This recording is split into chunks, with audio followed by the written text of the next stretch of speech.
Welcome to Independent Hi. Bookstore Day in the United States and the Book Bungalow's virtual author event with Helen Corcoran, author of the new YA fantasy Queen of Coin and Whispers. This gorgeous book here. Isn't that gorgeous? Yes.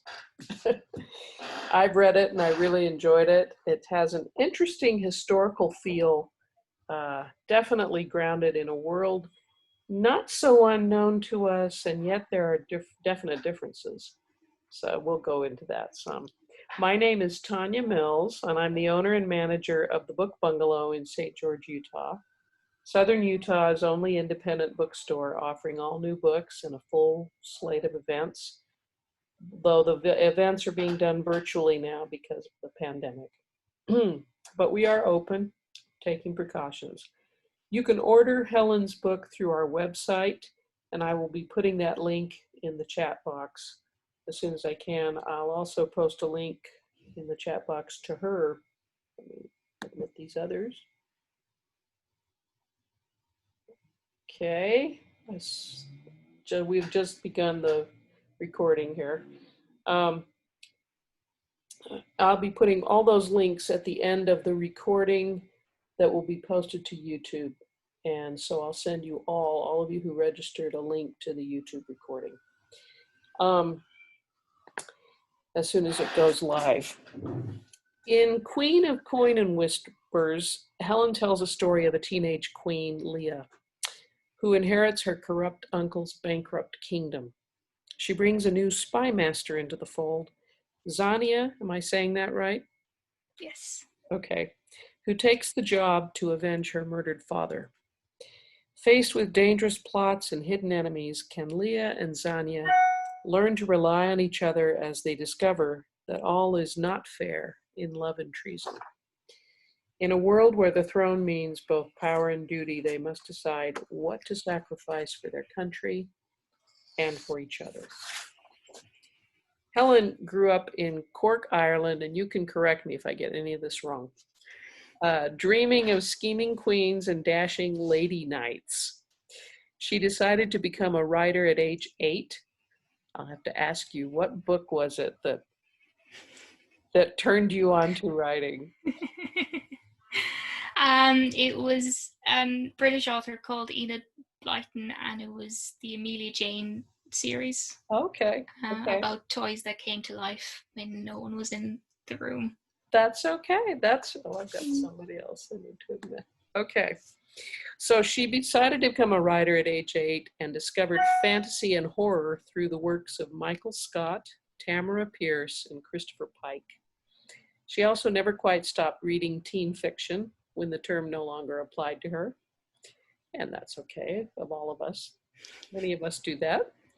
After graduating from Trinity College Dublin, she worked as a bookseller for over a decade.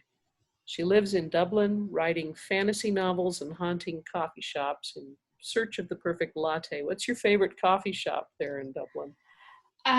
There used to be one. It's gone now, but it was called Fix Coffee House, and I wrote a lot of Queen there.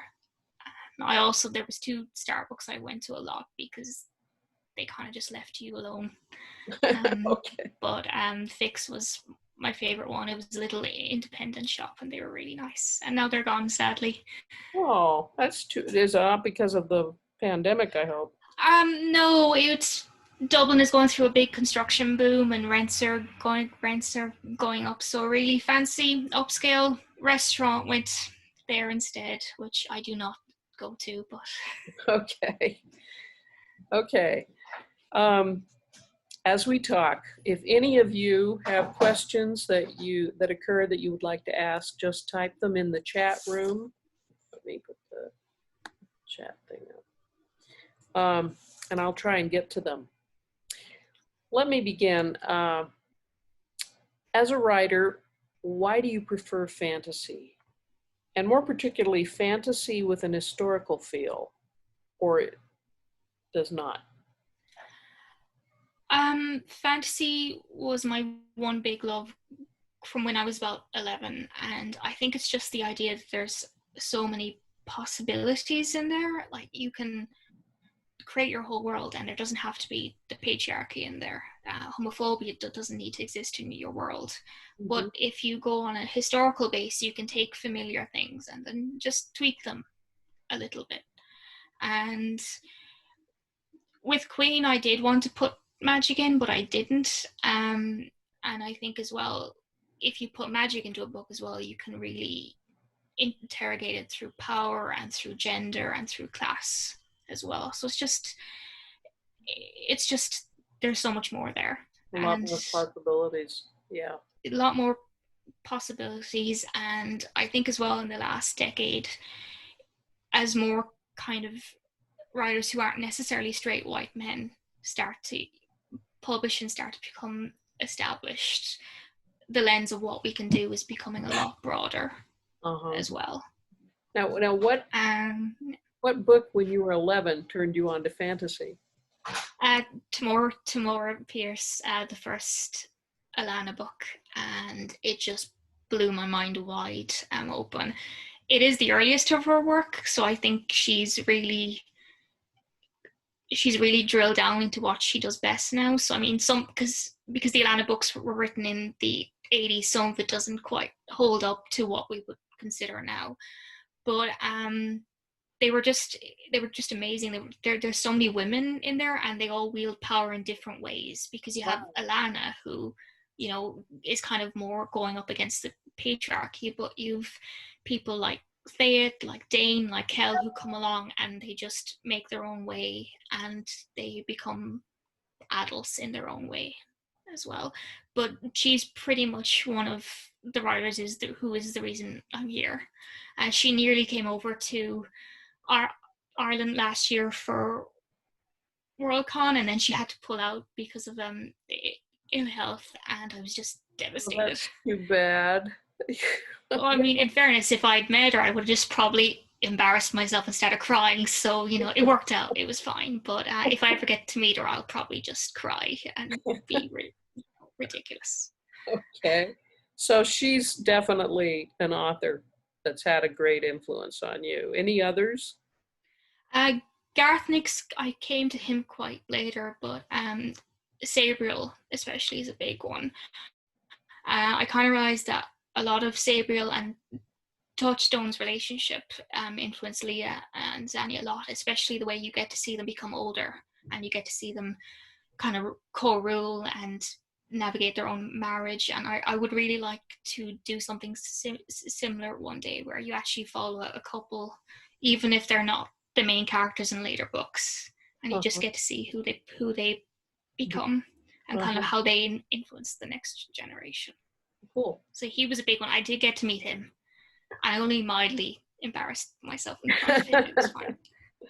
Okay. All right. I want to hear about your experiences in bookselling as a bookseller myself, and whether or not that had any impact, and what impact it had on you as a writer. And were you working at the same store all the time, or did you try a couple of different ones? So I started in 2006 as a Christmas temp, and then I became part-time, and then I became full-time in 2008. And I worked primarily in two stores. I worked for Dubray, who were an independent chain bookstore over here. They recently got bought out by Eason's, I think last year. But they still have their own brand, and they're still maintaining their own identity. It's just under a big kind of head office thing now. Yeah. So I worked in the Grafton Street store up until 2006 to 2015, and I was the Christmas temp there, and I was part-time, and then I became children's and YA buyer, I think in 2009-ish. And it's a pretty large children's and YA section. It's like three floors, and the children's and YA takes up about 2/3 of one whole floor. So It's a pretty decent section. And I think that really helped in that I had to read a lot of new releases, and you had to get really good at recommending something from like picture like books up to YA. So it wasn't just YA. I read, the joke is that if you're a children's and YA bookseller, you're actually in charge of your own little shop within like a shop, because you have to read and have so much knowledge about such a more broader range of things than someone who just looks after fiction, someone who just looks after parts of non-fiction. And as a result, I have really good soft spots for like middle grade and picture like books. To do a picture book well takes so much work. I would write any number of YA novels rather than have to sit down and do a really good picture book, because it would be terrifying.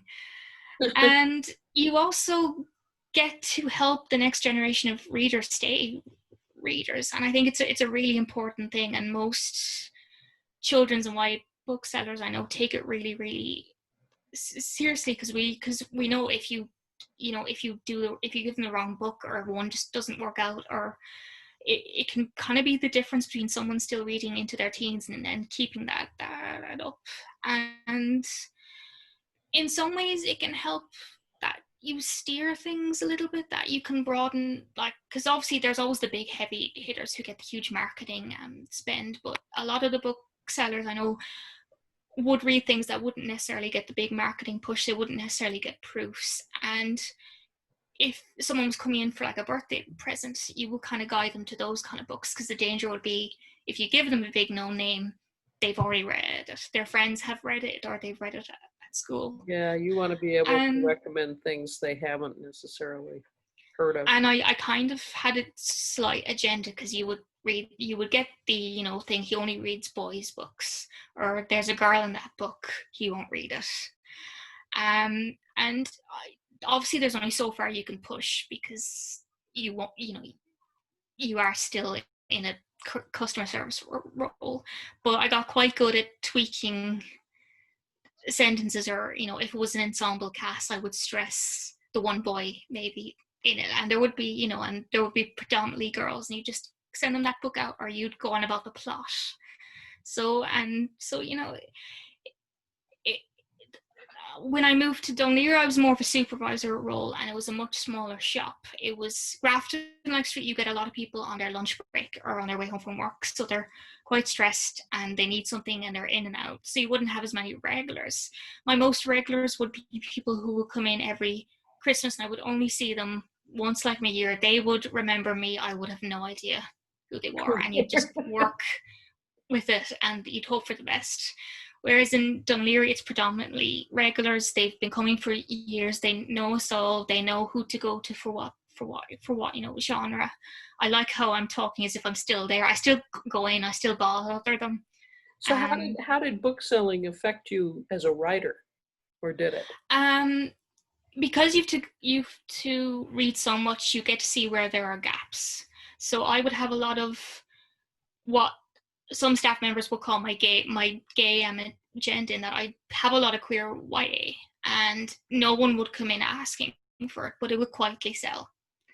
And occasionally you will get someone in and they're like, my niece or my daughter's recently come out, can someone just give me something to start with? And they'd all just go, her, talk like to her, she knows.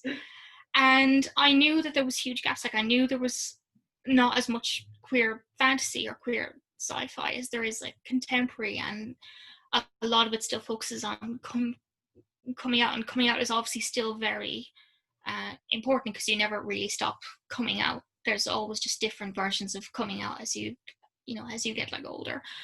And I really wanted to read a fantasy novel that was predominantly female focused, and it was queer, and it wasn't about coming out in the world.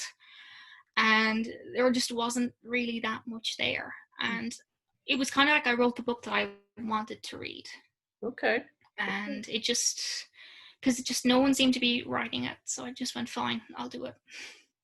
So what gave you the idea for this particular plot? I wanted to write about a princess who wanted to become queen. She was ready for it. And I wanted to write about a female spy master. And it wasn't that they were gay. It wasn't that it was forbidden in their world. It was that you have to deal with the two predominant issues that come with being a monarch, which is marriage and your succession line. And how do you deal with those two things if you don't want the marriage and the life that you need to have those two things happen? So they're the main two issues. They were introduced quite quickly in the book, and they were the two main issues I knew I needed to have answered. By the end, those two problems had to be solved, and one of them took a few drafts. Originally, the character who gets introduced at the end, she isn't technically being part of their lives. So the heir question was answered very differently or originally, and everyone hated that ending. Everyone who read an early draft, they all went, "Yeah, got to change the ending." They were like, it was more bitter than hopeful, and I thought it was the suitable ending, and everyone went, "No." When you Helen, say, what are you thinking? when you say everyone, you mean at the publishing house or of your No. early readers? Yeah, my early readers, when I was getting ready to query the book, they were just kind of like, the ending I given them wasn't the right one that matched with the story I had been telling them up until that point. And they were right. I kind of went, okay, fine, and then went back and figured out the same answer in a slightly more hopeful way. And they were all right. Okay. It was a bad ending. Was this a writing group that you put it to, or just early readers that? I was part of a US and Irish writing group. The US one, we all got published or got agents at various times, so we're not quite at the same level anymore. But I still talk and chat with the Irish one. One of them is here. Don't hate me, Catherine. I'm really sorry. So we're all still kind of writing and talking. So that one, like, is still there. Hi, Helen. Okay, and if you have any questions, any of you, please. Okay, I wanted to know if you modeled the clothes, the buildings, after any particular period of history. My internet connection's unstable. Do you still see me? Okay, sorry, could you just repeat that question? I got some of it, but not all. So. You model the clothes, the buildings, anything after any particular period of history in your mind? It has an historical feel to it. It's not technically an historical novel. I do use historical basis. My original vague period to take from was late Renaissance up to the Enlightenment period. I knew once I had a parliament in there, it would change the dynamic, because it would make Leah a constitutional monarch and not an absolute one. The clothing, I like giving a certain amount of detail, but the reader can still imagine the type of garment. The status of the clothing is more important. For example, Idar's royal colors are silver and blue, so Leah is continuously wearing variations of blue and silver, except for one time when she's on her own with Zanya, where she's not wearing blue, and it's just those little kind of details are kind of what I like to include. For, like, apart from Diana wearing blue in kind of her administrative role, the only other person who wears blue and silver is Zanya when she's dressed as Twilight in the Midwinter Ball, and that's, again, it's very deliberate on Leah's part. Yeah. So it's more just, and for example, there's various points where you see women wearing trousers. The dresses have pockets, which is a little detail that a lot of people have picked up on, and they got quite excited. So it's me kind of gently subverting historical assumptions.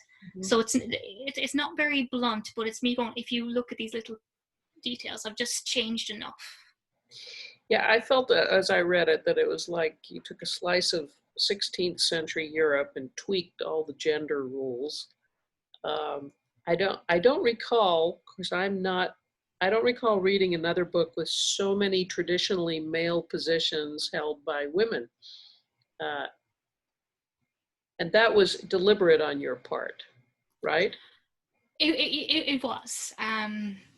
I think every time you make a decision to write a fantasy novel where you are deliberately focusing on so many women, you kind of have to interrogate the framework that you're writing in. What does it mean that Leah is the heir, but her uncle doesn't particularly like her? What does that mean with the allies and the experience that she has with her mother and her being the only two left? What does that relationship with her uncle take form in? And even in Frezi, Ross's mother is currently in a country where her power is constrained, but she comes from a line of women who would not have had their power so overtly or covertly constrained. And how does that make her navigate power, and what is she willing to do to keep it? So it's that kind of thing where you just have to keep, especially when you're world building and especially when you're figuring out your plot, you have to keep examining, what am I doing here? Yeah. Is some of my own unconscious bias coming in here, or is there something else I could do differently? I thought it was cool. I thought it was cool that you built a world where nobody would think twice that the head of the Navy would be a female, and you had soldiers that were female, and no one would think twice about having two women together. And yeah, I mean, if Leah had had a cousin who was going to inherit, she would have been able to marry whoever she wanted, and it would have been fine. And even at the end of the book, it is quite clear that that they are together, and that the heir question has been like answered. And at that point, everyone's like, grand. They're not. The country is somewhat like stable. There are not two complete disasters on the throne. It's going to be fine. We'll make it work. I hope we didn't give anything away there.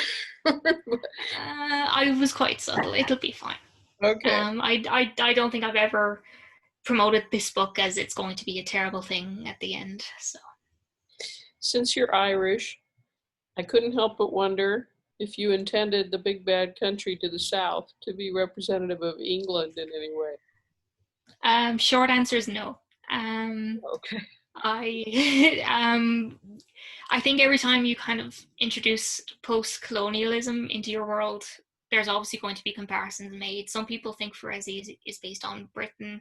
Some think it's on post-Napoleonic France. Other people have other countries which weren't part of it at all. And you didn't. So no, I knew that there was going to be two empires, and one was going to be around 1,000 to 1,500 years previous, and that the other one would be 400 years ish. And then it was a matter of seeing what had happened and how that had affected the country's relationship. I don't think you can write within a vacuum, but it also wasn't a deliberate choice, because I have friends, and I've I've British cousins and stuff. So yeah.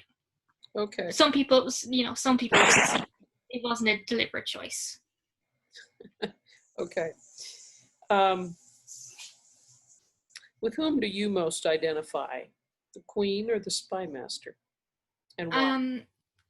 I would say Zanya more, because her goals are slightly more personal, and she's driven quite a bit by having to prove herself. They're both driven by having to prove themselves, but Leah's goals are quite far distant, kind of almost intangible feelings of duty and responsibility, whereas Zanya is just like, I want to make things right. I want to be able to get past this grief, and I want my family to be safe. And generally readers tend to prefer Zanya over Leah, and I think it's just one of those issues where their goals start quite separate, and they end up becoming end.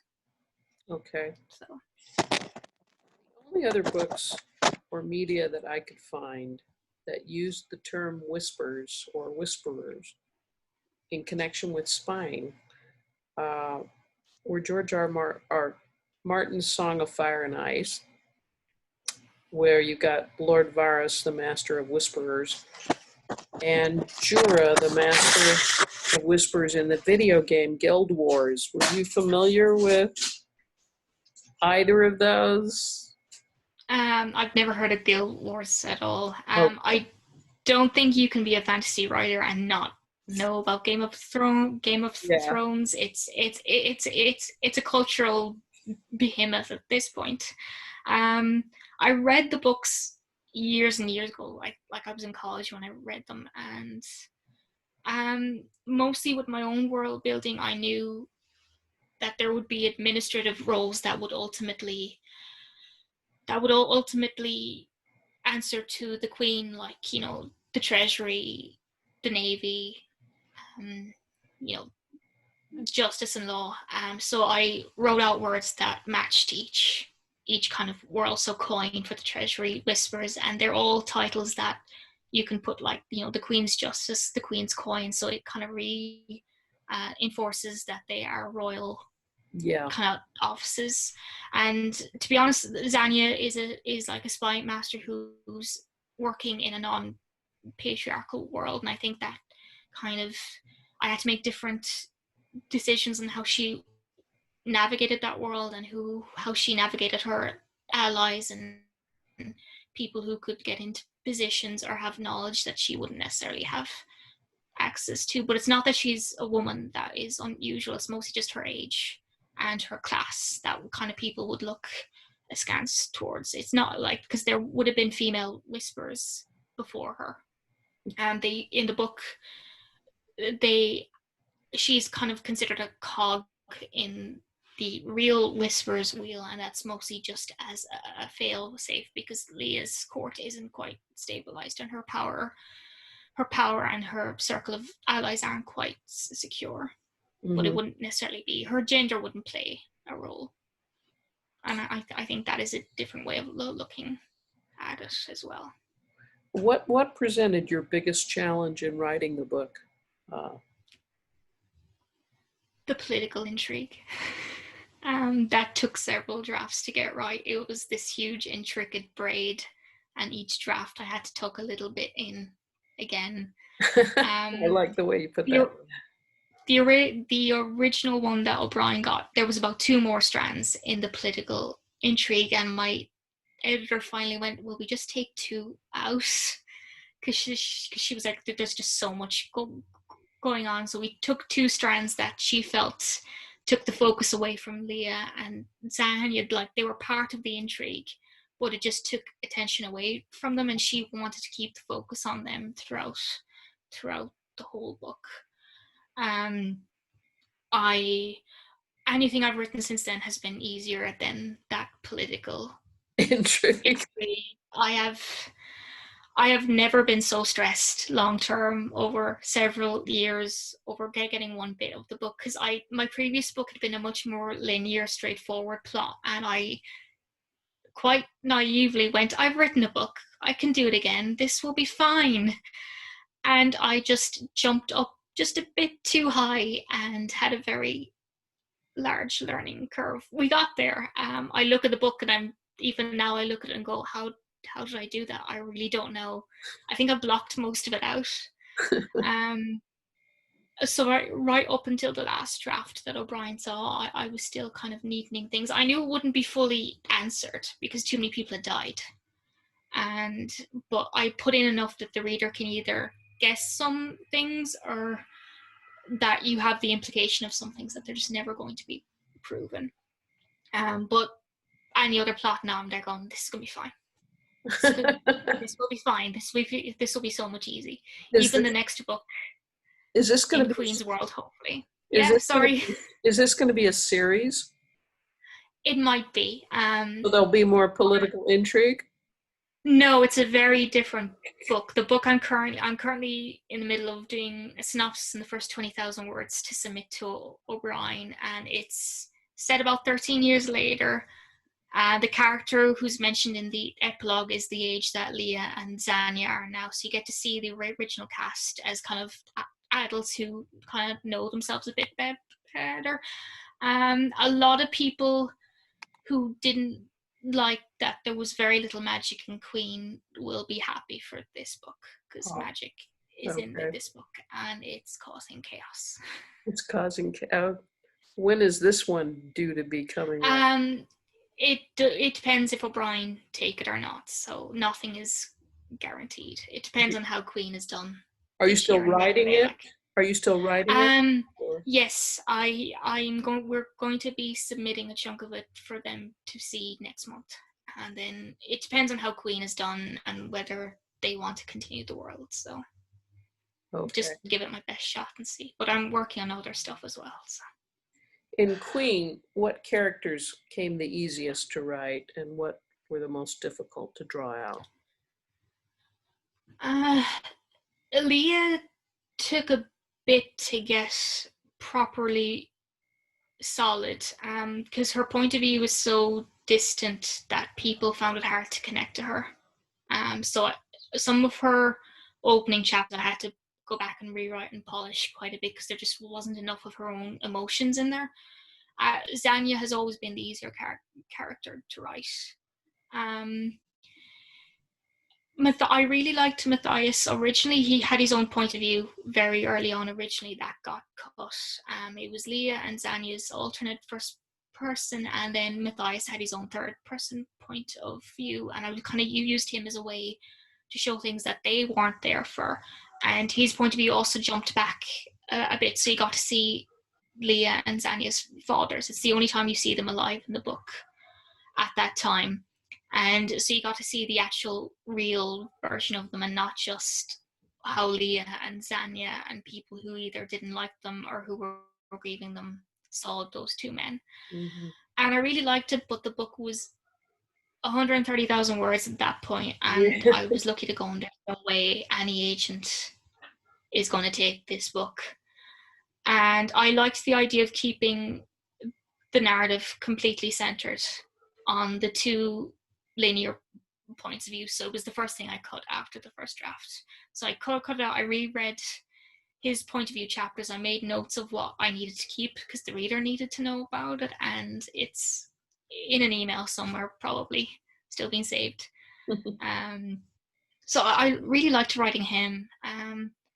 I really liked writing Truth. I would like to do more with Truth. I really liked writing Russ's mother as well, because she and Diana were fun to write, as they're kind of the more overt, powerful characters in this book, and they're very self-assured. And interesting enough, in edits, I had to really focus on Leah and her mother's relationship, because my editor felt I was being too hard on Leah's mother, that Leah quite unreasonably had a difficult relationship with her. And she kept going, why? And I kept going, because of how things have happened. She's there going, but Leah is self-aware enough that she would know everything that has happened and how much her mother has had to sacrifice to keep her alive and to keep her as trained. And she just went, it just didn't ring through to her. So I ended up having to go back throughout the whole book, through the scenes that they were in, and even scenes where Leah thinks about her mother, and actually go, what am I trying to do here? Was it at all reflective of your own relationship with your mother? No. Okay. I try to keep things, I try not to directly base things on family relationships, because anytime a friend or a family read a book, they're like always going to assume that there's someone else. Even if you kind of put in something like similar, they're never going to see it, and they're always going to assume it's like someone like else. So okay. So you made reference to the fact that you're working on something besides this next part that will have more magic. What other projects are you working on? Well, about to send to a reader before it goes to my agent. I'm working on an adult novel, so I have a synopsis in the first 20,000 words, and that's going to someone for a final look, hopefully tomorrow or Monday. And then it's going to my agent to see what he thinks. And the other thing, and I'm just going to say it because if you followed me on Twitter long enough, you know, I'm working on I'm revising.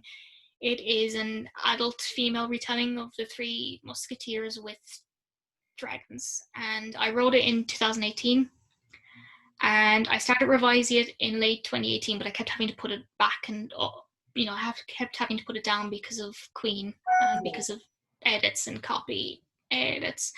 And then I finished up with Queen in January or February this year, and I went, right, I'm going to finally go back. I'm going to have a solid month with this book before Queen comes out in April, and I'm going to get it done. And then March happened, and I worked on it when Queen got delayed, but it was just too stressful, and I just had to put it down because the book got delayed, and then there was just the stress of everything. So I'm nearly finished the adult proposal, and then September is going to be the Musketeers, and I'm going to get it done, and I don't care what I have to give up.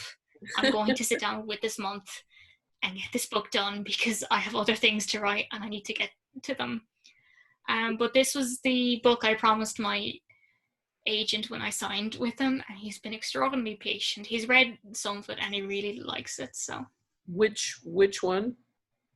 The Musketeers. I sent him some back in 2019, and he's read a chunk and he really likes it. So I just need to sit down and just get it done. Yeah. And the adult novel, is that fantasy?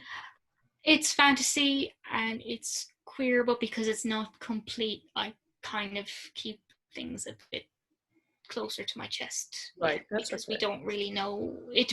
I don't really know what he's going to think of it yet. So,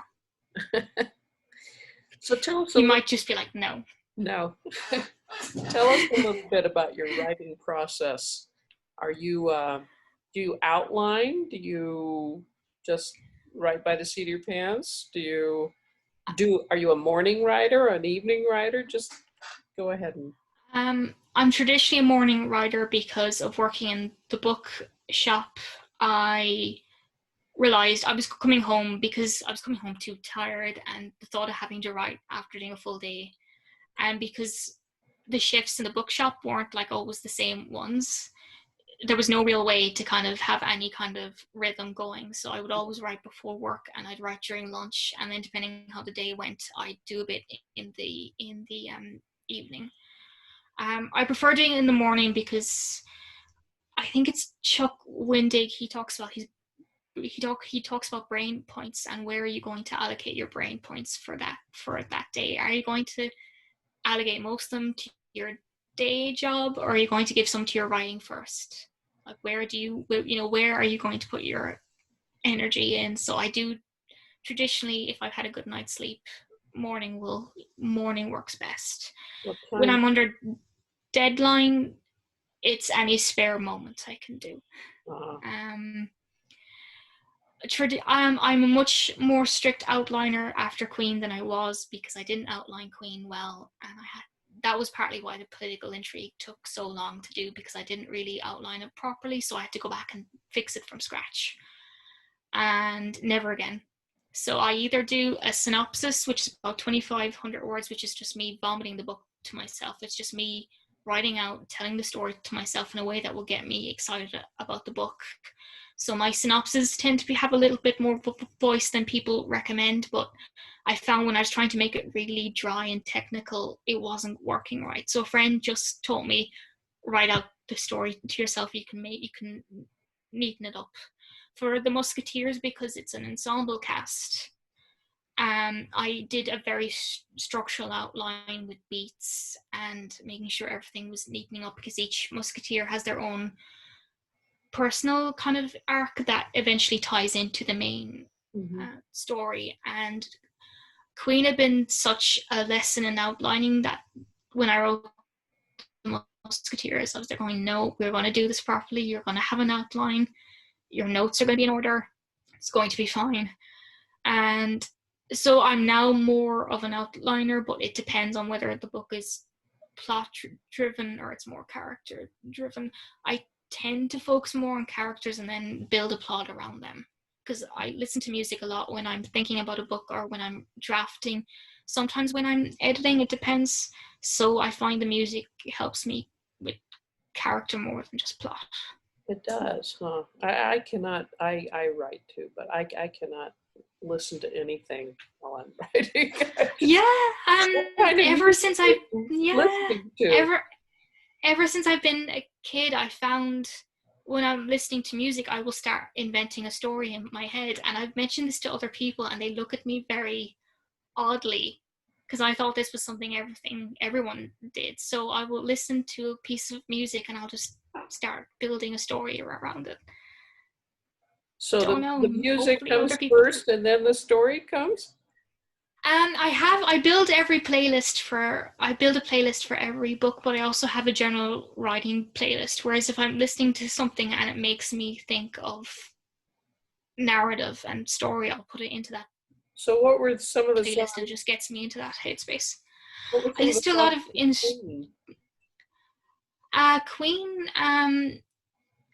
Oh God, it was a lot of soundtracks. I listened to the Elizabeth the Golden Age soundtrack a lot, and the first Elizabeth movie that had Kate Blanchett in it. Those two soundtracks, because Elizabeth the First was a huge influence.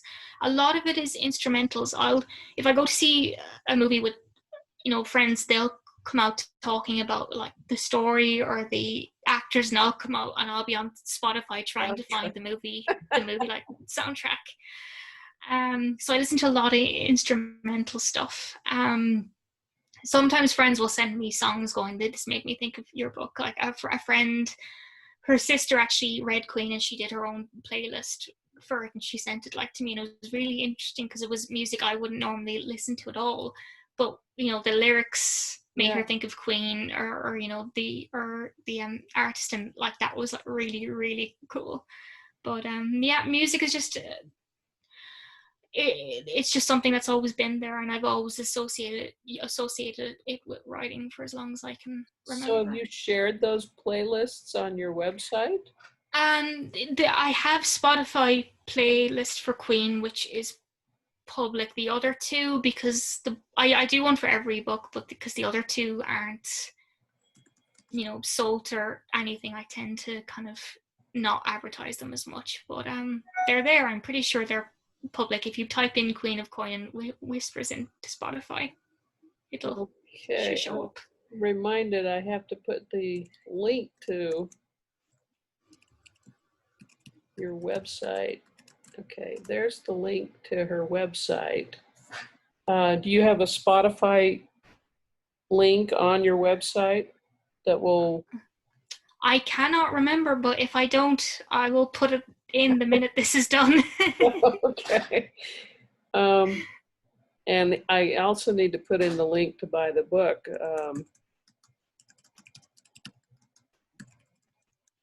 Which could take a minute. Let's see. I don't know if I didn't have any other questions. What time do you start? When you say you're a morning writer, what time are you talking about?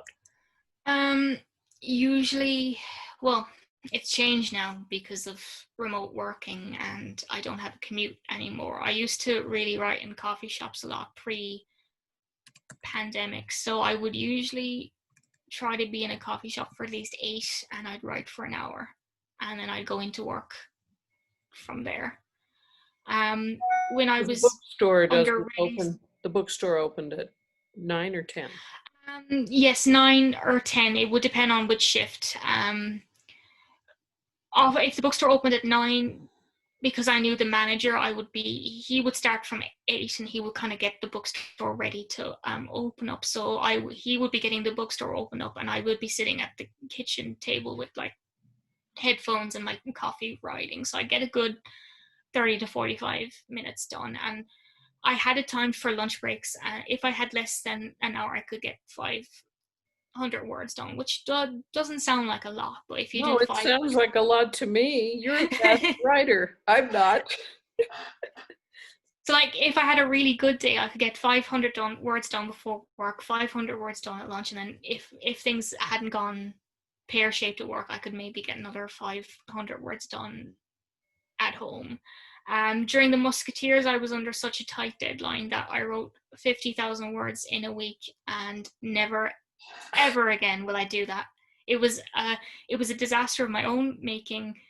It was my own poor time management skills. I took a week off work and I broke everything down. 15 minutes, I had to 500 words done. If you kept that up, you'd about 800 words done in an hour. It was horrible. I ironically then I sent the book to the reader, and all her feedback focused on the other 50,000 words that I had written in steady drips, and was very proud of. And yet it was the 50,000 that I'd written in a very panic fueled week that she went, yeah, this works. And I think it was because I was so panicked that my internal editor switched off, because scene and chapter transitions tend to be a weak point for me. But because I was so panicked, I was just getting into a scene and then bolting back out again. And I was doing it really well, apparently. Wow. And it was just my internal editor was just switched off for that whole week because I was so panicked I couldn't think. Wow. So yeah, I did Nano in a week, and I will never do that in my life again. And it was absolutely horrible. So you did that for NaNoWriMo? No, I did it in March 2018 because I was under a deadline and I was stupid. And it was just basically. So I know I can do it, but I will never do it again. It was awful. Okay. Does anyone else have questions? We've got, a number of people. There's 9 of us. I'm not seeing any questions. Oh, how do you choose names for your characters? Oh, with Queen, there's a certain pattern. Aurelia doesn't match, and that was a deliberate choice, because I wanted Leah's full name to not sound quite like everyone else's. Part of the world building for that is the early Empire. I chose a kind of a repeating vowel or consonant pattern. So you see it in Julian, you see it in other words are called it, and I liked having that as a general empire-wide pattern in the actual content that just lingered. Xania, I just written it down. I tend to, because I find naming things quite hard, if I ever come across an interesting name, I will write it down. One of the things I didn't realize was that Leah and Xania are both, they both end in IA, and I just went, that was a bit weird, but the book was in print by then, and I just went, it's too late now. Martine, my manager's name is Martin, and I wanted to use Martin. I put in another vowel and I utterly forgot, and then the book came out and everyone went, so did you just use Martin's name? And not deliberately, but he takes full credit for that character now. A lot of the times, and this is going to sound ridiculous, I will literally go around on my own and I will sound out syllables and until something sounds right and it fits with the idea. Like Isra came out of that because I was looking up words. Sometimes I'll look up a word and then I'll see how I can tweak it, or I'll look up a name and see, is there any other way I can tweak that so it fits into the kind of the pattern I built.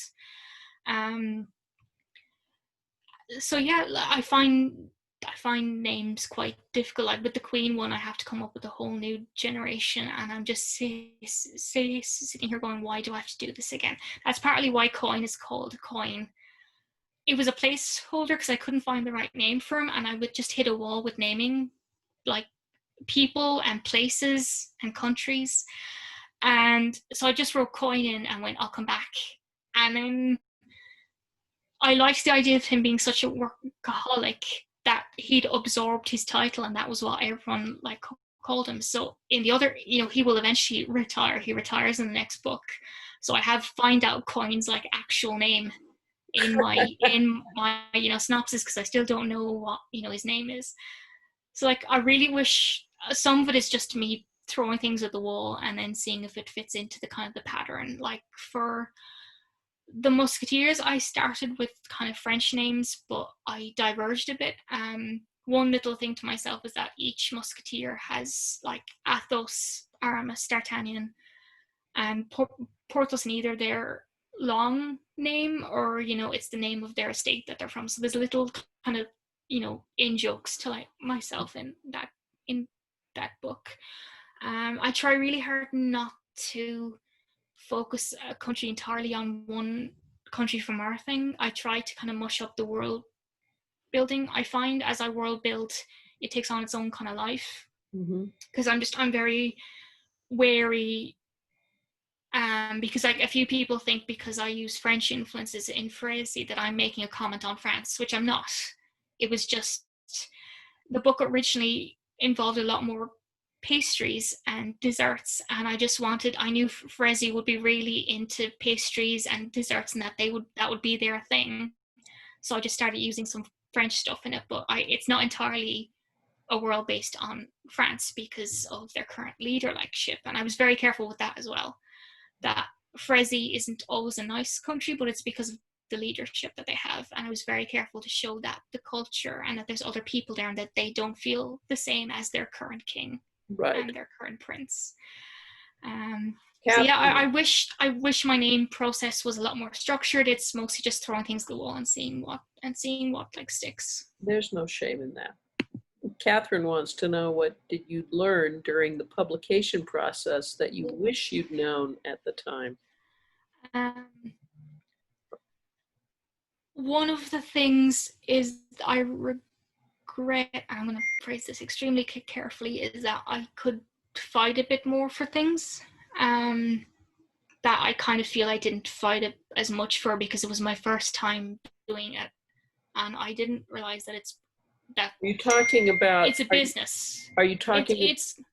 Are you talking about in the story, or in your sometimes in edits and story? That obviously editing is a conversation, and it was my first time, and I didn't know how far I could push because I didn't want to be the kind of writer that was difficult to work with. So I've learned from Queen, and I'll take that into future books. In terms of publication, I think part of the reason Queen took so long was that I was convinced that the book had to be perfect, that I had to have the most solid arc, the most solid emotional characters, that the characters had to be perfect, the book had to be perfect even before it went through edits. And then the book comes out and you realize you can have the most structured plot, you can have the most perfect emotional arcs, and there's going to be someone who just hates it. So it's kind of made me realize you just write the best book you can, and that it will never be perfect, and that's okay. Doesn't necessarily mean I like it, because you want everyone to like your books, but it's not possible. And I think sometimes when we're trying to get agents or we're trying to get published, there is a big idea that everything has to be perfect, and it can't be, because no book is perfect, even books we love. Yeah, because people aren't perfect. Yeah. David Slayton asks, if you could write any adaptation or retelling, what would it be? Well, the Three Musketeers. And I say this because, you say a female Musketeers retelling, and the one everyone knows is the Barbie one. And there's no shade on the Barbie retelling, because it's actually quite a good one. Because I went to YouTube and I found clips. Because when I was plotting this book, I rewatched as many of the films and the TV shows, and I reread the novel, and the Barbie one was there. So I rewatched bits of it. It's quite good. And I really liked. I have feelings on the original novel because I read it several years back, and then I reread it, and it's such a patriarchal book. I have so many issues with it, and I remember I got I got a comment going like, you've too many women in your version, and I went, you can count the amount of women in the original novel on one hand, and several of them are dead by the end of that book. Also, I had to basically create a D'Artagnan character from scratch, because the novel's version of D'Artagnan is a terrible, terrible person. He sells the family horse in the very beginning of the book, and it's the one thing his dad tells him not to like actually do. Mm-hmm. So a lot of it is my feelings on the book, on how Milady is treated, and women in kind of different power. Again, I have a theme that I keep coming back to, and it was really interesting to write women as soldiers and how they come up against women in more, traditional powers of, office and monarchy, and then dragons. So like my retelling goes off course quite, swiftly, because dragons. I would love to write a Greek mythology book, and I would really like to write an Irish mythology book as well. I have ideas for both, but the Irish mythology one, it would involve a lot of work, and it's kind of one that's further down the list. My ultimate dream is to be able to write a 6-volume epic fantasy, female-focused queer fantasy series. I just need someone to trust me to give me like a 6-book contract and just let me like loose. So I'm gonna work my way up. It'll be fine. One day. Elizabeth Freed asks, do you see yourself writing genres outside fantasy? I like the idea of tweaking fantasy books with something else. Like another book that I have planned, and I have the outline, it's basically a feminist Agatha Christie with magic. So it takes murder, mystery, and cozy crime tropes, but puts it in a fantasy setting. Because I love crime, but I'm not sure I could ever do a proper crime contemporary novel. I like reading it, but I'm quite picky, because terrible things happen to women in a lot of crime novels. Even though there's a lot of really amazing women writing crime, a lot of bad things happen to women in crime. And I would love to write a historical novel, but I'm one of those people, I think that I would never know when to stop researching. And like a friend of mine, Kat Dunn, she's there going, it's fine, I'll help you, join us. And I'm there going, but how do you know when to stop researching and just write the book? And as well, I think that would have to go on the back burner, because it's so hard to get access to like libraries and sources right now because of like everything. So I think I'd like to publish 1 or 2 more books and get more confident. Okay. And then be able to actually choose and try that. So like my poor agent, like every so like often I'll go to him with my list going, here are things I have ranked, and he just sits there and goes, okay. Please finish a book. No, he doesn't. He has been very, very patient, because this year has been quite hard. So I've been putting a lot of pressure on myself and beating myself, because I've blown nearly every deadline I'd made for myself, and he's just been very patient, because he's there going, this year has been hard for all of us. So he's been really good. Well, thank you so much for talking with us today, Helen. And thank you for having me. You're welcome. Remember, everyone, you can buy a copy of Queen and Coin and Whispers from our store, or order it through our website using the link that I put in the chat room if you scroll up. And you'll get a follow-up email with both of those links, as well as a link to the recording. And I just want to remind you, I don't know if they do this. Do they have Independent Bookstore Day in Ireland? We do. It's in October, I think. I think our bookstore day is in autumn. I think it's October. It's either September or October. I'm not sure. My sense of time has just gone this year. It might have already happened. I don't know. Sorry. Ours is usually April, but because of the pandemic, we had to put it off till now, and I'm wearing my Independent Bookstore Day t-shirt. Just support your independent bookstores. Yes. So, again, thank you, Helen. Thank you, everyone, for joining us today. And stay safe and well. And I'm going to say goodbye. Thank you, You're everyone, for coming. I appreciate it. Have a good evening and have a good day.